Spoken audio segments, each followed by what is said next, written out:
You know, whenever some powerful new tech comes along, it always seems to push the boundaries of ancient traditions. I mean, from the printing press to the internet, and now to artificial intelligence, age-old faiths are constantly up against new questions. Today, we're diving into the really fascinating and complex conversation happening between AI and Islam. So to really get a grip on this whole AI debate, we've actually got to look back in time. And what you'll find is that this conversation, it's not new at all, not even close. Okay, picture this. It's 1936. A brand new piece of tech, the loudspeaker, gets installed in a mosque for the very first time. And, some people were pretty skeptical. Was it really okay to use this electric gizmo to amplify the sacred call to prayer? But for most, it was just necessary. It was a way for this ancient call to be heard over the growing noise of a modern city. And that moment right there set the stage for everything we're talking about today: faith meeting and figuring out how to adapt to new technology. So you can see there's this really clear line connecting the past to right now. The debate over loudspeakers nearly a century ago, the service robots helping pilgrims in Mecca today, and all these questions we have about AI, it's all part of the same ongoing conversation about technology's place in the world of faith. Okay, so that brings us right to the heart of it. We're going to zoom in from that big picture history to the really deep, specific questions that Islamic scholars are wrestling with right now. And that gets us to the big one, right? Can a robot be a Muslim? Can an AI actually have faith? I know, it sounds like something out of a sci-fi movie, but what's amazing is that Islamic jurisprudence has this incredibly sophisticated framework to answer that. And it all boils down to one single super important concept. And that concept is called ahliyah. And this is just a beautiful piece of legal and spiritual thinking. In Islamic law, ahliyah is what determines if a being has the capacity to be held accountable. So think of it like this. It's the spiritual and legal standing that makes you eligible to have rights and obligations before God. So the real question is, does an AI have that? And this is where you see the huge difference. We humans, we have reason, right? We can perceive things, but the absolute key here is something called niyyah, that's intention. Our actions mean something because we intend for them to.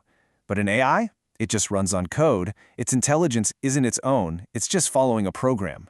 It can't decide to worship God. So no ahliyah means it's not a moral agent, period. Okay, so what does this all mean in practice?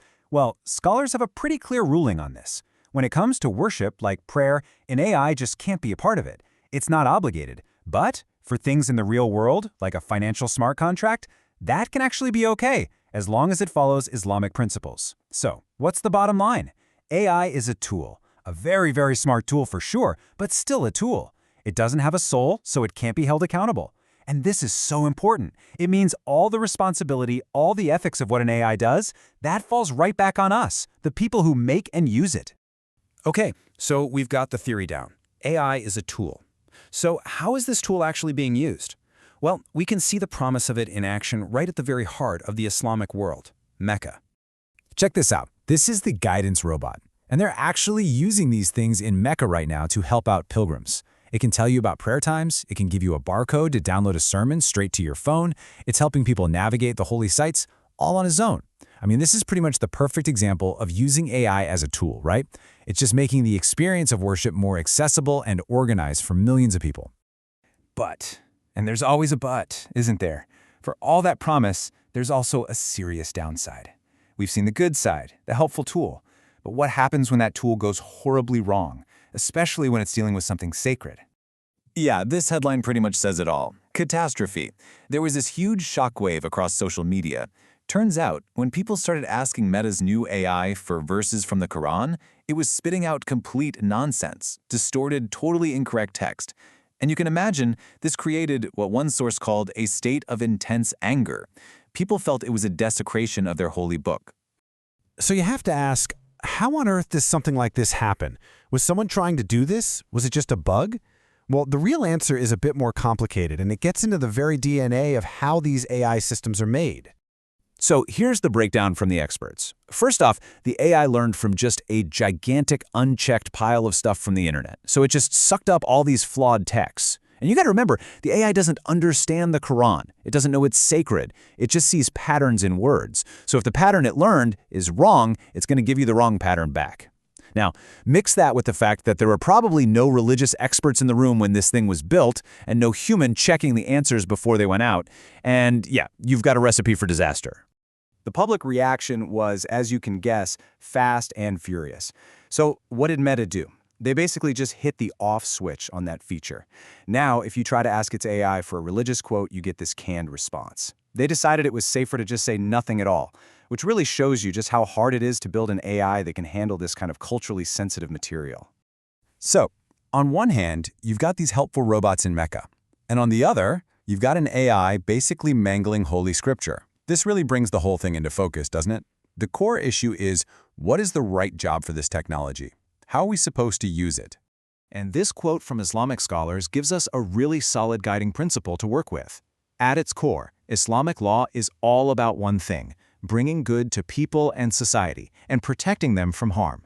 So any new tech, AI included, has to be measured by that stick. Does it help or does it hurt? At the end of the day, this whole debate isn't just a simple yes or no on AI. It's way more nuanced than that. It's all about figuring out AI's proper role, making sure that we, with our human values, are the ones guiding this incredibly powerful tool. It really comes down to stewardship. We're in charge of it, not the other way around. And that leaves us with one last big question to think about. Right now, the line drawn by Islamic scholars is pretty clear. AI is a tool. It doesn't have a soul, it can't have intention, it's not accountable. But what happens as these systems get smarter? As they start to sound more and more human? Is that line going to stay so sharp and clear? Now that is the question we're all going to have to face, sooner rather than later.